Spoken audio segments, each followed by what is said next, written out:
Okay, students, so let us continue. Okay. So now the next part that we are going to study is how EM waves are produced, or one very important concept of EM waves, that is Maxwell's equation. Okay, fine. I don't know if you all have heard this term before, or because they are quite famous, all right. And if you all have heard EM waves before, then I feel so associated with it. Maxwell's equation term must also have. Okay, in 10th standard, you all have heard what Maxwell's equations are. Yes, miss. Okay, good, Yes, good, good. miss. Wow, Yes, nice. miss. Syllabus has changed a lot. Good, all right. Okay, fine. Because we have all these things in very depth. EM waves and Maxwell's and this and that entire thing about electromagnetics in our engineering. Okay, fine. Quite in detail. So if you all already know these things from now onwards, it's very good. Okay, fine. So students, how EM waves are produced and all, it was found out by a person called Maxwell, a scientist called Maxwell and all. And there is something called Maxwell's equation. Now see students, there are 4 Maxwell's equations. Okay, fine. The thing is that all 4 equations are not his. Okay, he just picked up already present laws just to support his theory, or just to support his explanation of how EM waves are produced. Okay, fine.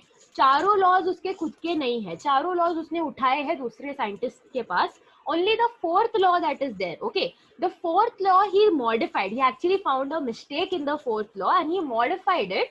That is his only contribution in this Maxwell's equation. Still it is named as Maxwell's equation. जैसे कि चारों उसने ही ढूंढा है, ठीक है, but okay, it is that like that, so we have to study it like that. Okay, fine. All right. So let us read what is written. Let me just zoom it in a little bit.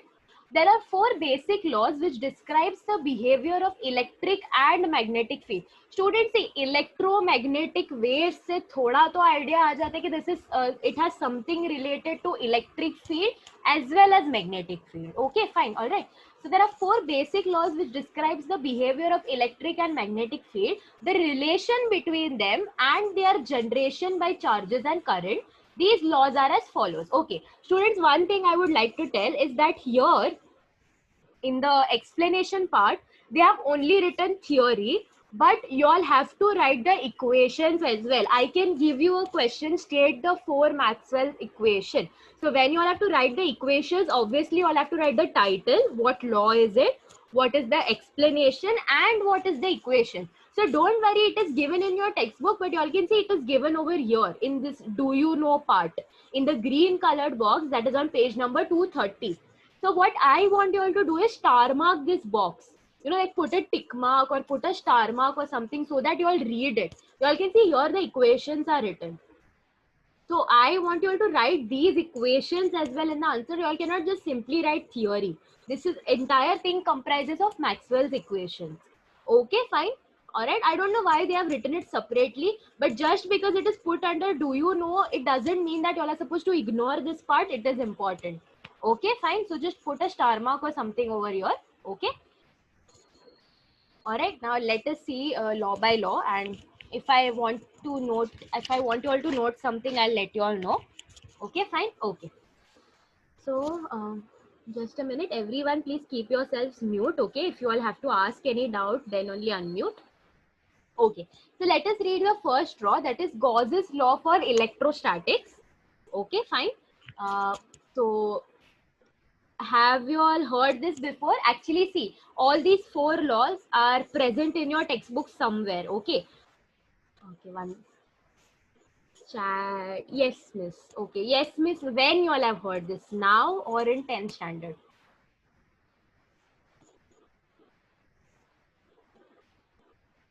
Maxwell equation नहीं पढ़ा था सिर्फ. Okay, Vaishnavi saying Maxwell. Okay, ठीक है, नहीं don't worry, नहीं पढ़ा था तो कोई बात नहीं है, हम वापस पढ़ ही रहे हैं तो अपना क्लियर हो जाएगा concept.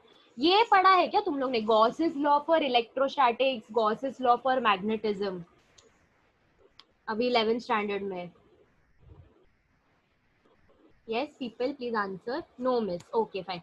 What is this? One person is telling yes, one person is telling no. Saurav is saying solid, liquid, gases wala chapter. Okay, fine. Okay, no problem. Okay, fine. See, electrostatics is a chapter. I think so. You all have electrostatics, or you all will encounter electrostatics. Okay, fine. Okay, forget all that. Let us read what is written. Gauss's law for electrostatics, which is essentially the Coulomb's law, describes the relationship between static electric charges and the electric field that is produced by them. Okay, fine. All right. Firstly, tell me, do you all know what Coulomb's law is? No, miss. Okay have you all heard No, it miss. Any time before? कभी पहले सुना है Coulomb's law बोल के कुछ होता है?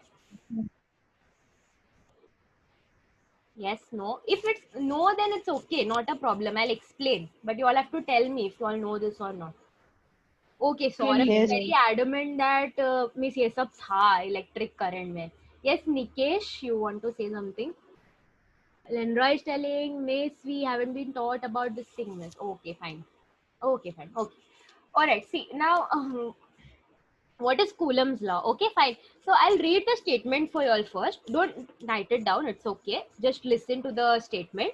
Coulomb's law states that the electrical force between two charged objects is directly proportional to the product of the quantity on the objects and inversely proportional to the square of the separation distance between the two objects. Okay, fine. So, for example, students, see, there is one charged particle here, there is one charged particle, and there is a distance d, for example, in between them. You all can take any notation, it doesn't matter. And if this is q1 and this charge is q2, okay, now one of them is positively charged, one of them is negatively charged. Okay, fine. So we can write plus q minus q as well, but then if I will explain you all the law, then you all will get confused. Okay, so it is actually plus q minus q. Here I have just denoted it as q1 and q2. So there are two charges with some distance d in between them. So what is Coulomb's law? Coulomb's law is like the electrical force between them. Okay, fine. The electrical force between them is directly proportional to the product of the charges. Okay, that is Q1 into Q2, and it is inversely proportional to the distance between them. Okay, fine. So the force between the two charges, how we can determine is using Coulomb's law, is that the force is directly proportional to the product of the two charges, product their magnitudes. Okay, the product of their magnitudes. That is why I have not written plus q minus q, because the charges are equal. Like if it is plus 5 minus 5, then it doesn't make sense. Okay, fine. It can be different also, but right now just let us just consider q1 q2 two charges. Okay, fine. So the electric force, it is directly proportional to the multiplication product of the charges, and it is inversely proportional. That is why we have in denominator to the distance between them. This is Coulomb's law. Okay, fine, very simple, Coulomb's law. Now, what is Gauss's law for electrostatics? Now, students, see, as I said, in this green box, they have written the equation. So I have to explain you all with the help of equation, then it would be helpful. So there is Gauss's law for electric field and Gauss's law for magnetic field. Okay, fine. So for the electric field one, we simply write Gauss law. Okay, like it is understood that if just Gauss law is written, it is for electric field. For magnetic field, it is specified. See, Gauss's law for magnetism. Okay, fine. We'll get to that. First, let us read what this is. Okay, fine. All right. Now, see, students, there are two types of integrations that happen: surface integration and line integration. Okay, fine. I don't know if you all have heard this before. Okay, fine. So if I just quickly glance through the equations. Okay, don't worry if you all are not understanding. Let us just quickly glance through the equations. You all can see here integration with respect to ds, integration with respect to ds. Okay, fine. In the first two equations, let's see the third and the fourth one. Integration with respect to dl, integration with respect to dl. Okay, so when it is with along with integration of ds, it is called surface integration. Okay, and when it is along with dl, it is called line integration. Okay, fine. All right. So see, for example, if I have some enclosed surface, okay, this is some enclosed surface that I have. Okay, and see, students, why we do integration? Whatever is there, if we have to study something, we take a small part. Okay, like if I'll just consider a small subsection of this curve. Okay, fine, where the area is ds. Okay, Fine, the area, the surface area of that much part is ds, and if I have to find whatever I'm finding for the entire closed surface, I'll simply integrate it. So basically integration is nothing but all these small surfaces combined together to give me the entire thing. Okay, that is what integration does.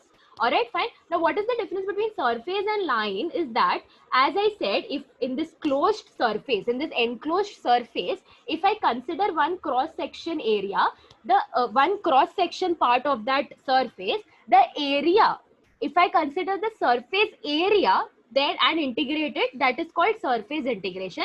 But if I have to do integration along the line, okay, I hope you all are understanding. Line meaning just small part of this line.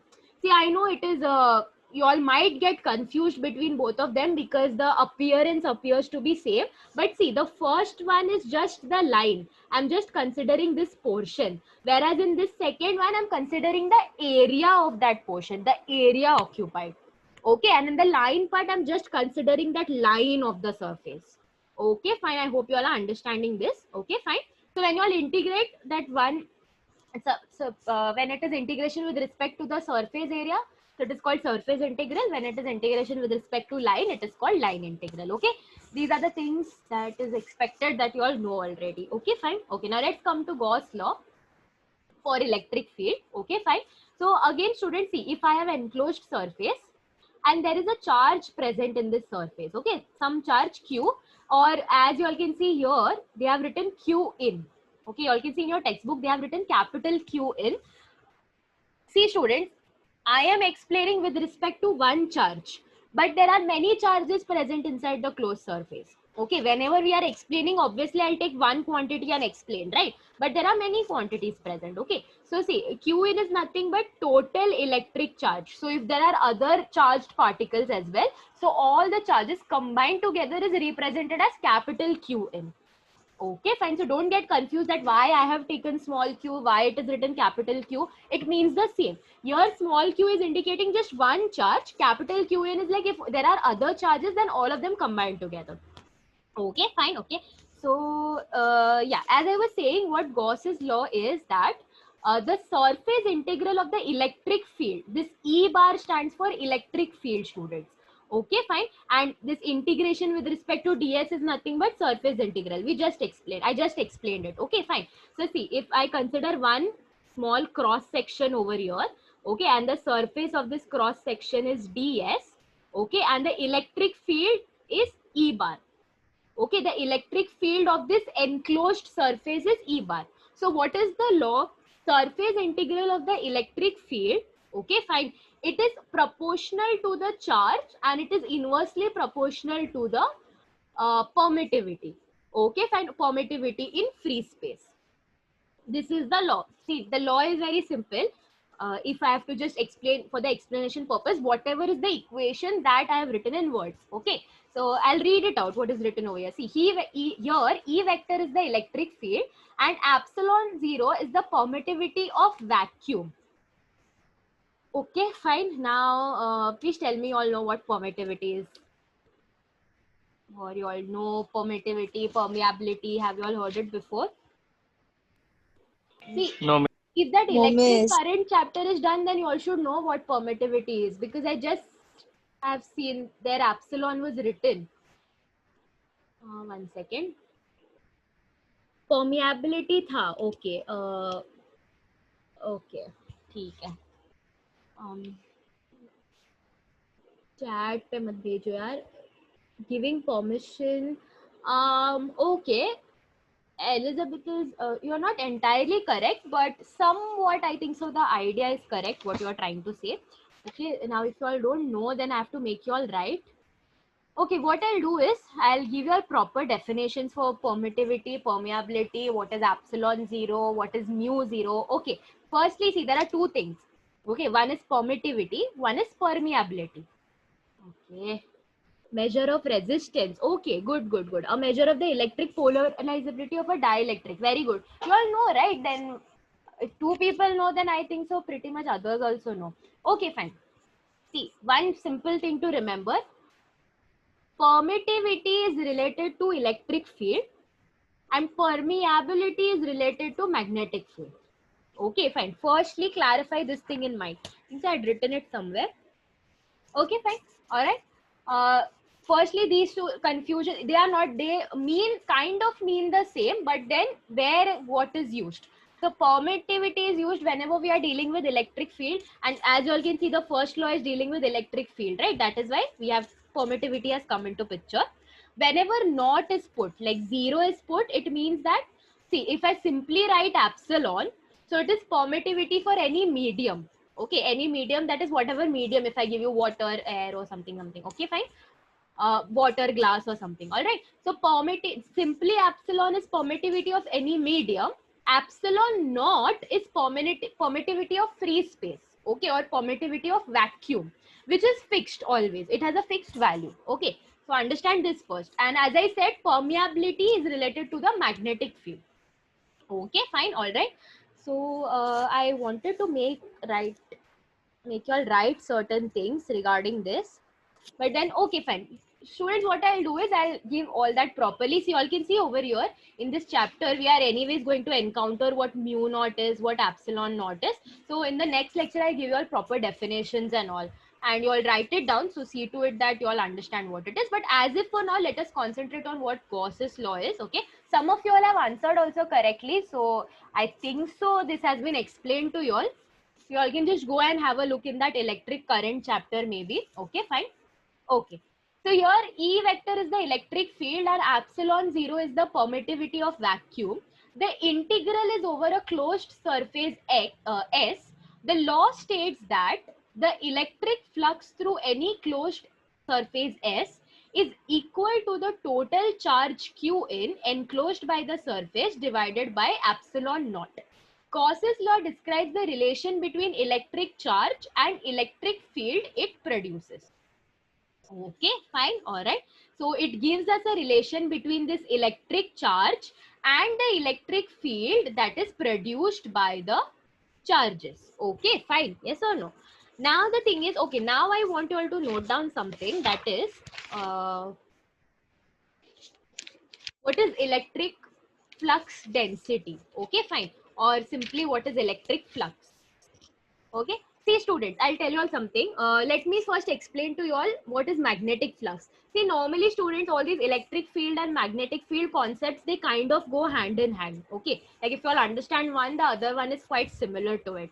So see, if you have a magnet, okay, if you have a bar magnet, here I have North Pole and on the other end I have South Pole. Okay, fine. So here, obviously around this magnet, there is a magnetic field present, right? Yes or no? Because this is a permanent magnet.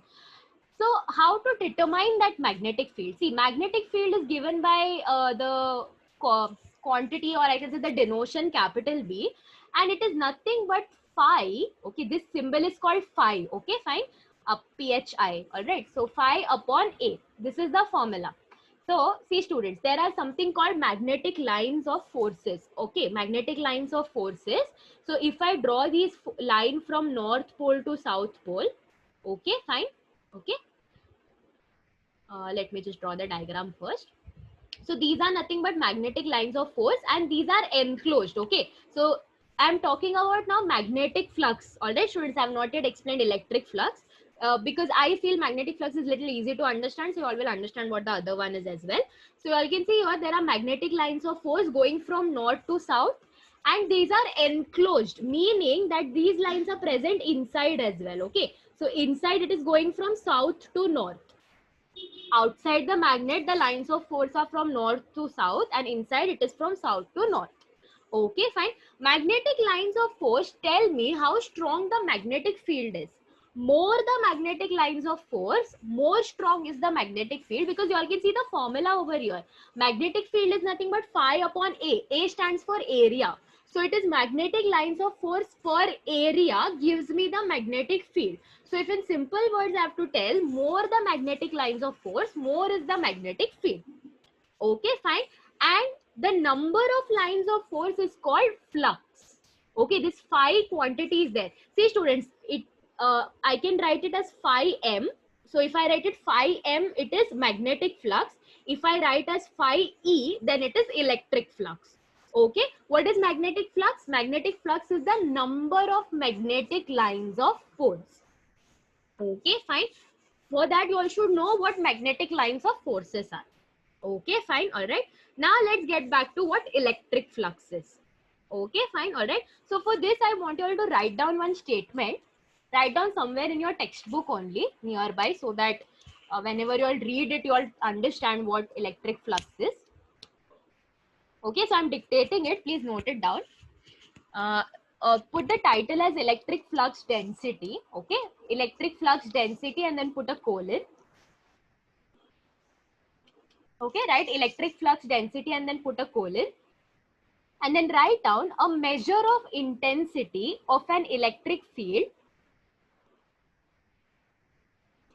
A measure of intensity of an electric field generated by a free electric charge. A measure of intensity of an electric field generated by free electric charge. Okay, then put a comma. Corresponding to the number of electric field lines passing through the given area. Corresponding to the number of electric field lines passing through the given area. Okay, so I'll repeat, students. Electric flux density is a measure of intensity of an electric field generated by a free electric charge corresponding to the number of electric field lines passing through the given area. Okay, fine. If everyone, please let me know if you all have noted it down. Yes, miss. Yes, miss. Yes, miss. Okay, fine. So see, how were the magnetic lines of force? Magnetic lines of force were enclosed in nature, right? But electric lines of force are not like that. See, if there is a charge, okay, whatever charge is present over here, this charge will create an electric field around it. Yes or no? Okay, fine. And electric lines of force are like this. Okay, fine. See, students, the meaning is kind of same. What is electric flux? Electric flux is nothing but the, just 1 minute, the marker. Okay. Okay. So see what I've written, what I made you all write just now. Read that. Measure of intensity of an electric field generated by a free electric charge. Okay. So as you all can see this diagram, there is a charge which has an electric field around it. How intensity? How strong is this electric field? Okay. See, what was magnetic flux? Number of magnetic lines of force. More the magnetic lines of force, more strong is the magnetic field. Yes or no? Or more the magnetic flux, more strong is the magnetic field. Similarly, there is a charge which has an electric field around it. If we have to find the intensity of that electric field, we can determine that by the number of electric lines of force. Okay, fine. Or we can determine that by using the electric flux density or electric flux. Okay, fine. So it is a measure of intensity of an electric field generated by a free electric charge, which corresponds to the number of electric field lines passing through a given area. Okay, fine. So your number of electric field lines passing through a given area in magnetic flux, it is number of magnetic lines of force passing from north to south. Okay, fine. Here through a given area, because here it is not enclosed. You all can see here, if this is the charge, then the lines of force are in outward direction. Okay, fine. I hope now you all know what electric flux and magnetic flux is. Everyone, please let me know. Yes, miss. Yes, miss. Yes, miss. Okay, fine. Students, please try to remember these things. Okay, see, I already explained magnetic flux because in the next law, magnetic flux, with the help of magnetic flux, they have explained. Okay. All right, fine. So if I just quickly go through this again, here E is the electric field. Epsilon is the permittivity of vacuum. Okay, fine. Permittivity is a quantity that is associated with electric fields. Okay. And permeability is a quantity that is associated with magnetic field. Okay, fine. Epsilon naught is indicating vacuum. If I just write simply epsilon, then it is permittivity of some material. Okay, fine. And similarly, I have relative permeability also. Permittivity also. So I'll explain those things in the next lecture. Otherwise, you all will get confused. So the integral is over a closed surface S. So this is, we are finding surface integral. Okay. The law states that the electric flux through any closed surface S is equal to, see students, why they have written electric flux? Because the electric flux density will determine the strength of the electric field, right? Yes or no? Okay, so it is all correlated. Just how magnetic lines of forces means magnetic flux determines the magnetic field. Similarly, electric lines of forces or electric flux will determine the electric field. So we are doing surface integration because we have to find for the entire surface. Okay. Law states that the electric flux through any closed surface S is equal to the total charge Q in enclosed by the surface inside the surface divided by epsilon naught. Epsilon naught. Gauss law describes the relation between an electric charge and the electric field that charge produces. Okay, so this diagram that I had drawn, okay, charge is enclosed. So this electric field is produced by this charge. Okay, fine. So this was the first law, that is Gauss's law, and also the first Maxwell's equation. Okay, students, all four of them are really important, and it is very important that you all know, understand it. I was assuming that you all already knew what all these terminologies mean, but since you all do not know, then you all have to pay extra attention in order to understand what Gauss's law or what Maxwell's equations are. Okay.